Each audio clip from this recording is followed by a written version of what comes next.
Et salut à tous, bienvenue sur la chaîne. Écoutez, j'espère que vous allez bien, que tout se passe bien de votre côté.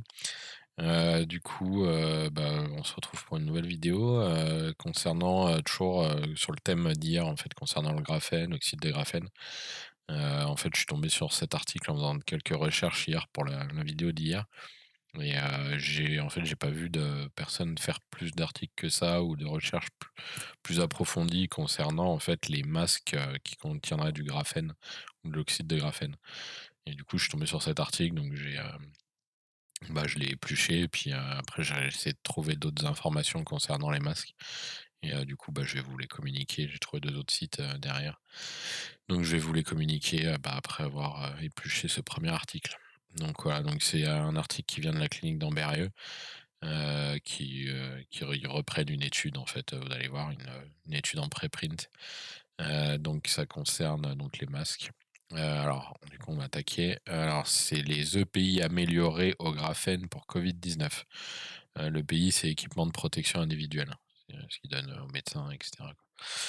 Bref, la pandémie Covid-19 en cours a fait du port du masque et d'autres équipements de protection individuelle la nouvelle norme pour réduire la propagation du virus du syndrome respiratoire aigu sévère coronavirus 2, le SRAS-CoV-2, dans l'air et réduire le risque d'infection. La rareté mondiale de la disponibilité des masques N95 a déclenché l'utilisation de masques en tissu à grande échelle. Il existe également un besoin urgent de kits EPI et de masques faciaux plus préventifs car le Covid-19 est très contagieux, même avant l'apparition des symptômes. Bon, je ne dirai rien sur l'interprétation qui est donnée là déjà dès le début parce que déjà je suis pas d'accord avec tout ce qu'il racontait. Parce que surtout que ça date d'octobre 2020, l'article date d'octobre 2020. Et du coup, je pense que depuis, il y a quand même beaucoup de, comment dire? De certitudes sur, cette maladie et le masque aussi, l'utilité du masque qui ont changé depuis. Donc, pour moi, tout ça, c'est pas bref. Pour répondre à ce besoin, des chercheurs italiens en nanotechnologie ont suggéré d'utiliser du graphène bidimensionnel pour améliorer les kits d'EPI existants. Leur recherche est publiée sur le serveur de préimpression, MedRxiv. C'est vachement, facile à dire leur truc. Le graphène et ses dérivés ont suscité un grand intérêt ces dernières années en raison de leur interaction avec les micro-organismes. L'augmentation de la surface spécifique du graphène vierge, une feuille d'atomes de carbone avec l'arrangement hexagonal, se lie au virus en utilisant une liaison hydrogène, une interaction électrostatique ou des réactions redox.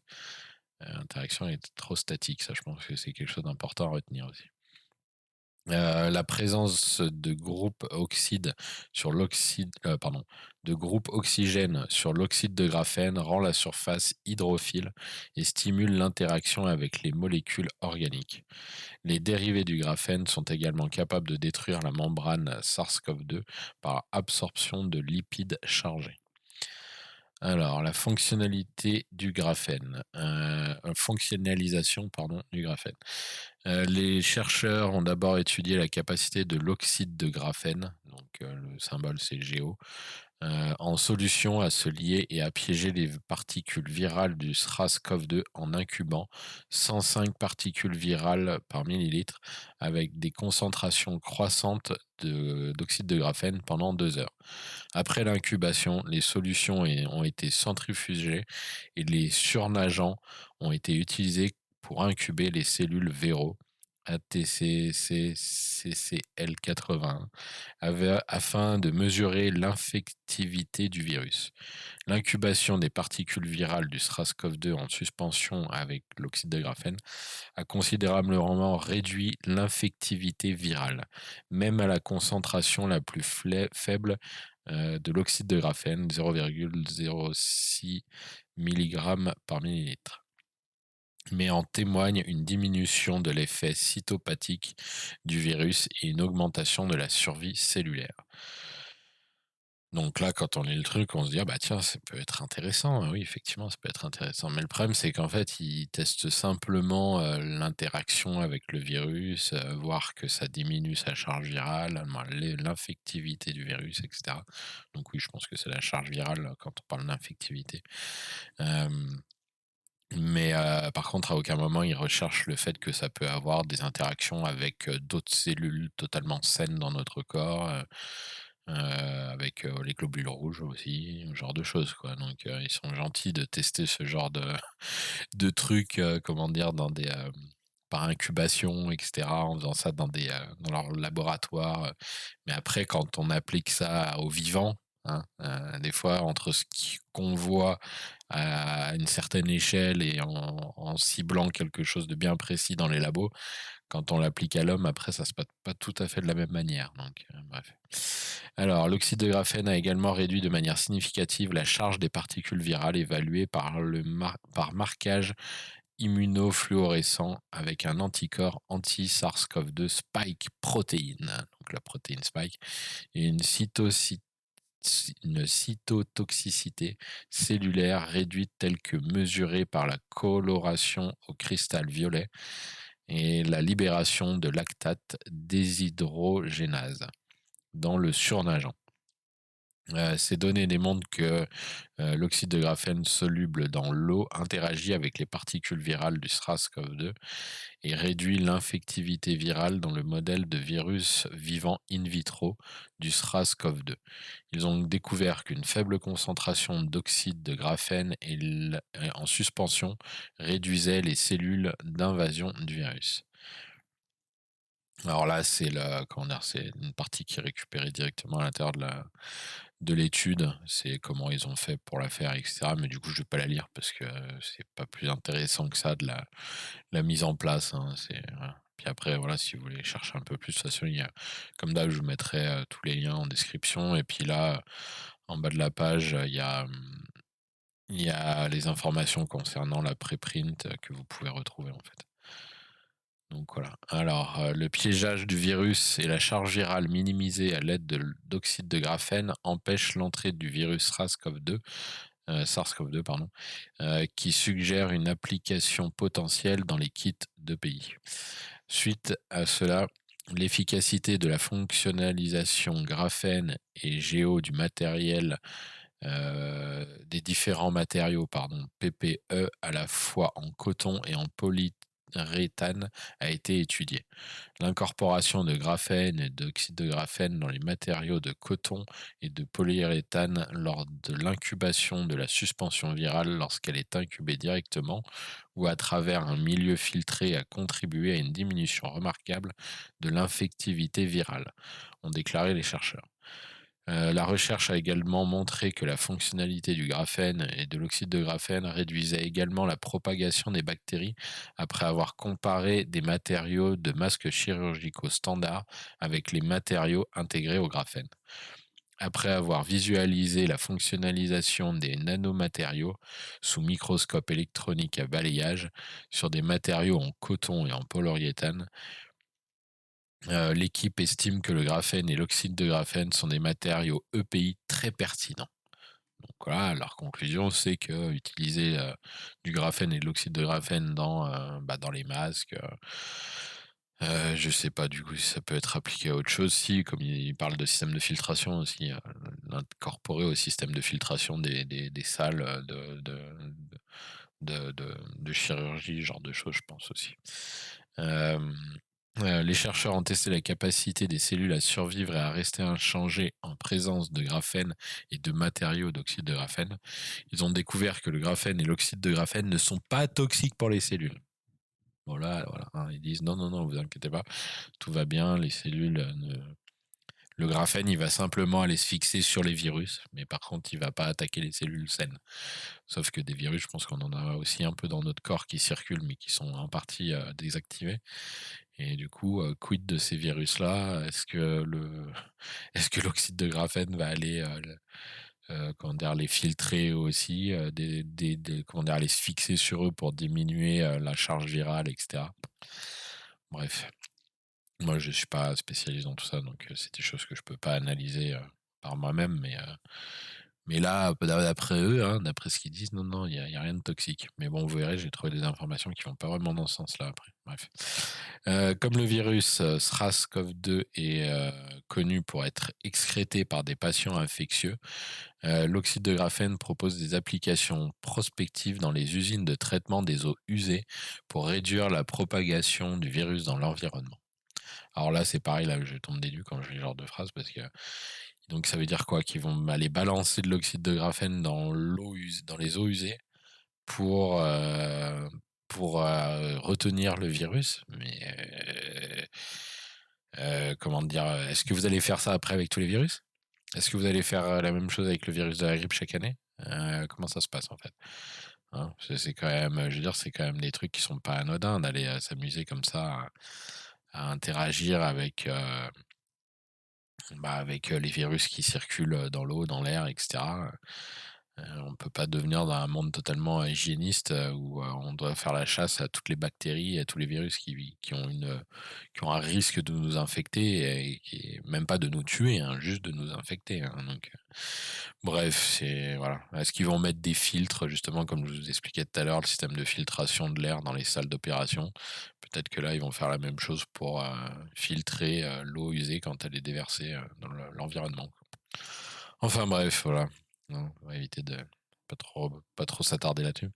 La capacité des matériaux fonctionnalisés au graphène à se lier aux acides nucléiques et aux micro-organismes permet d'identifier des biomarqueurs pour la prédiction du Covid-19 et le développement d'outils de diagnostic rapide.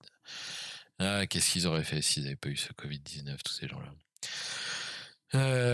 Masques faciaux. 3 couches sont utilisées dans la conception des masques chirurgicaux pour une protection optimale. La première couche est destinée à l'absorption de la sueur et d'autres gouttelettes. La deuxième couche polaire pour retenir les micro-organismes dans le masque. Et la troisième couche non polaire pour arrêter la fuite de fluide vers l'environnement extérieur. Le graphène est bien adapté aux matériaux EPI car il peut piéger les fluides dans l'environnement extérieur en raison de sa nature non polaire. Donc là, vous avez c'est marqué en dessous, c'est des images récupérées par un microscope à balayage d'images. Et du coup, on voit donc alors ça, c'est à gauche, c'est le coton. Attendez, hop, j'ai envoyé pas la souris. Du coup, à gauche, c'est les tests qui ont été faits sur du matériau à base de coton. Et à droite, c'est comment ça s'appelle? PU, je l'ai lu tout à l'heure, polyuréthane. Polyuréthane, ouais, ça. Et donc, les premières lignes, c'est sans, comment dire, du coton pur. Voilà. Donc, on voit les différentes fibres, comment elles se comportent. Avec du graphène. Là, c'est avec des particules de graphène. Et là, de l'oxyde de graphène.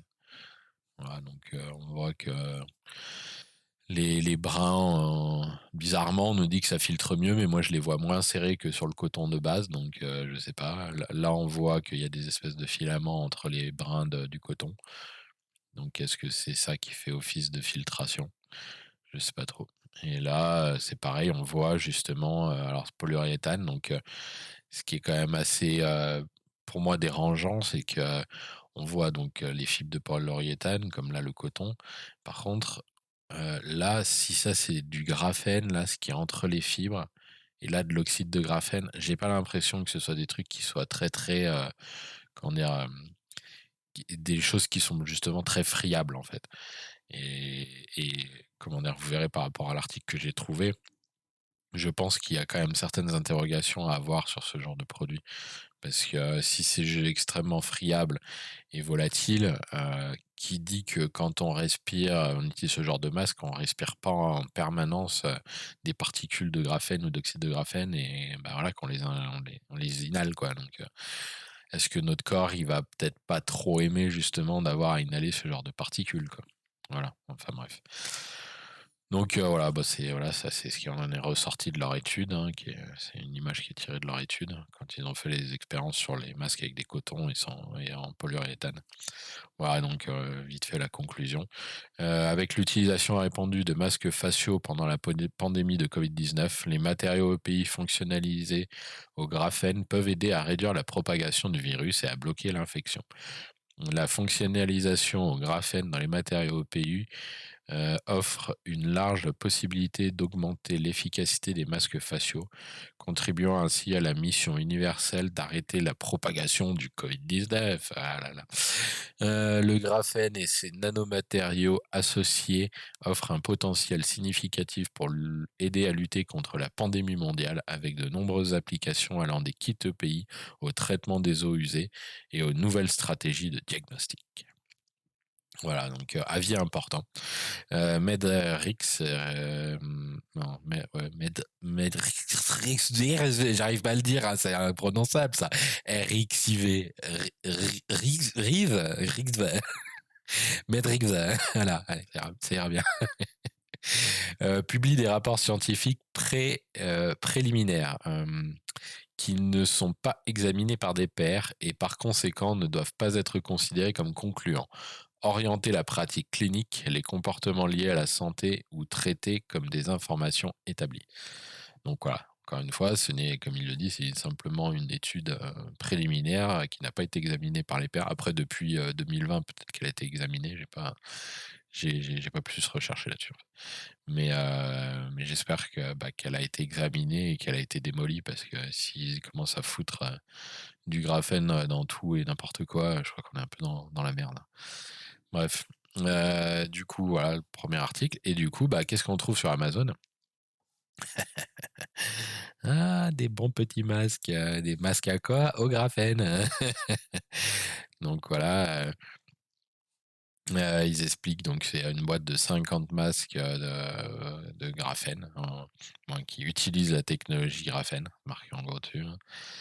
Hem Donc ils expliquent graphène, new tech, donc nouvelle technologie au graphène. Les masques au graphène offrent une meilleure fonction de filtration de la poussière et des polluants, doux et non irritants.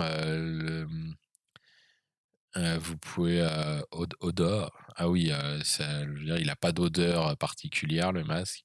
Le graphène, bon, les masques au graphène sont recommandés pour un usage d'une durée de 20 heures, ce qui est 5 fois plus long que la durée, comment dire? La durée de vie, des masques en général, quoi. Bref, je vais pas tout relire. Ils expliquent qu'il y a 3 couches de protection, c'est ce que je vous lisais justement tout à l'heure. D'ailleurs, on le voit sur la boîte là en bas à droite, on voit trois couches.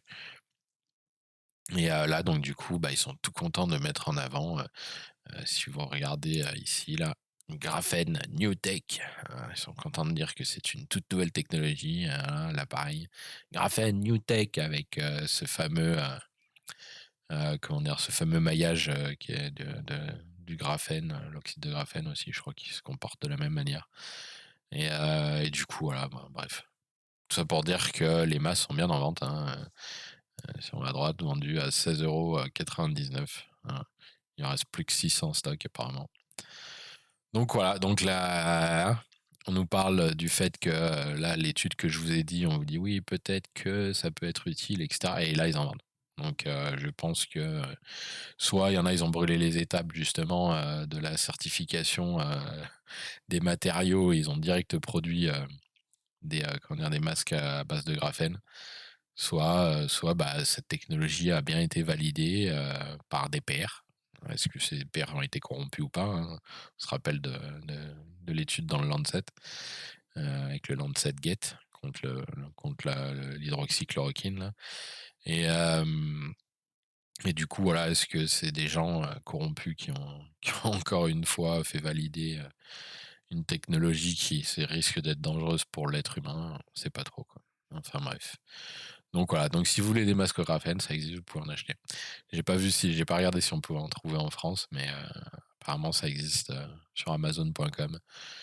Et c'est bizarre parce que c'est exactement le même genre de masque qu'on voit, quand, on voit les officiels là, nos amis du gouvernement et cetera. Ils portent, en général des masques noirs comme ça. Donc je me demande si c'est pas justement ce genre de masque qu'ils portent. Des masques qui sont, au graphène, quoi. Voilà, voilà. Et la dernière, info que j'avais trouvée, donc c'est par rapport toujours au graphène, les masques au graphène.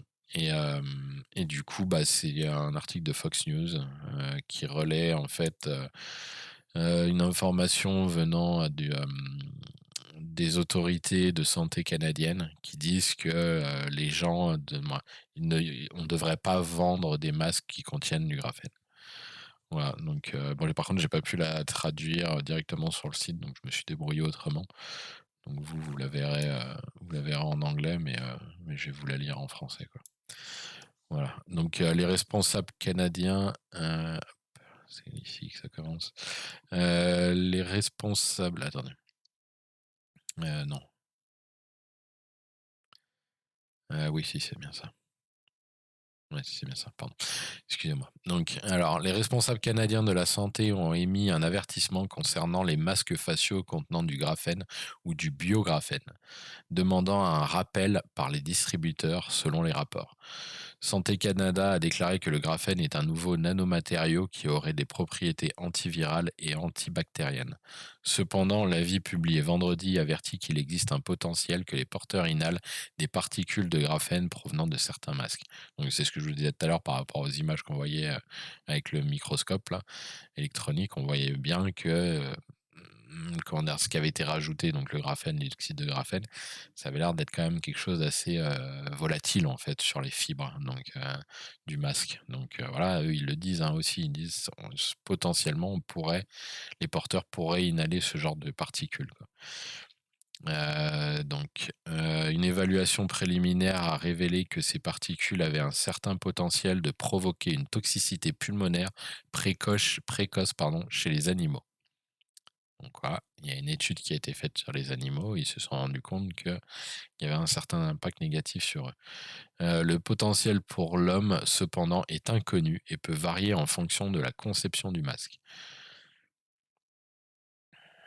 Hop, là, l'article est pas loin, comme vous voyez. Aucun incident n'a encore été signalé, mais cela n'a pas empêché Santé Canada d'aviser que tous les distributeurs, importateurs et fabricants connus cessent de vendre des masques contenant du graphène. Certains de ces masques peuvent avoir été distribués dans des établissements de santé, a indiqué l'agence. Bien que le danger potentiel pour la santé ne soit pas clair, l'agence a déclaré que les risques associés aux dispositifs médicaux sont inacceptables, a rapporté CTV News. À moins que les fabricants de ces masques ne puissent fournir des preuves substantielles pour soutenir l'utilisation sûre et efficace des masques enduits de graphène, Santé Canada considère que le risque de ces dispositifs médicaux est inacceptable, a déclaré Santé Canada.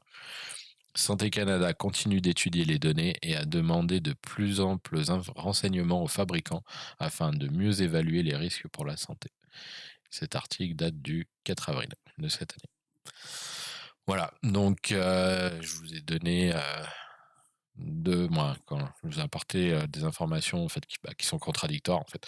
Où d'un côté, on vous dit que apparemment c'est sûr pour les cellules humaines, machin, qu'il y a des tests qui ont été faits, à mon avis un peu à la va-vite, qui disent bah, voilà, que c'est un certain potentiel pour la santé et la lutte contre le coronavirus et bla et bla et bla. Et aux États-Unis, ils vendent des masques comme ça. Et d'un côté, bah, on a Santé Canada qui dit que bah, en fait, ça peut s'avérer dangereux. Voilà, donc est-ce que ce serait peut-être pas mieux de mettre en place le fameux principe de précaution qu'ils aiment bien utiliser, mais apparemment uniquement quand ça les arrange, hein? Et justement, hein, on se rappelle de justement le traitement à l'hydroxychloroquine, comment dire? On nous sermonnait en permanence en nous disant: «Mais le principe de précaution, il faut faire des tests, randomisés, en double aveugle, blablabla, blablabla, blablabla» et puis par contre, bah, quand, le vaccin il est arrivé là, hop, hop, hop, hop, hop, le vaccin si lui, c'est bon. C'est bon, lui on l'a testé pendant 9 mois là, vite fait, hein, c'est bon, on n'a pas fait en double aveugle non plus, mais allez-y, allez-y, vous pouvez vous faire vacciner. Bref. Donc voilà, est-ce qu'on là encore une fois, on est face à ce genre de cas avec les masques, qui contiennent du graphène? C'est-à-dire que les trucs n'ont pas été, suffisamment testés pour savoir réellement, si ça a un impact négatif ou pas sur la santé de l'homme, de l'être humain, quoi. Donc, voilà, on sait pas trop. On verra. Encore une fois, c'est un peu comme les vaccins, hein, de toute façon, on verra dans quelques temps, de toute façon, qu'est-ce que ça peut bien faire. On est juste des cobayes au final, hein, donc, bref. Bon voilà, bah, j'espère que cette nouvelle petite vidéo vous aura plu. que son contenu et les informations que je vous ai transmises, vous auront intéressé. Donc, voilà, bah, hésitez pas à le faire, la partager, la faire tourner autour de vous. Et puis voilà, puis, ben, du coup, on se retrouve, sur la chaîne, pour de nouvelles informations, bah, demain, je pense. Voilà, voilà. Allez, bonne fin de journée, bonne soirée selon l'heure à laquelle vous regardez cette vidéo et puis on se retrouve, sur la chaîne pour une autre vidéo. Ciao, ciao.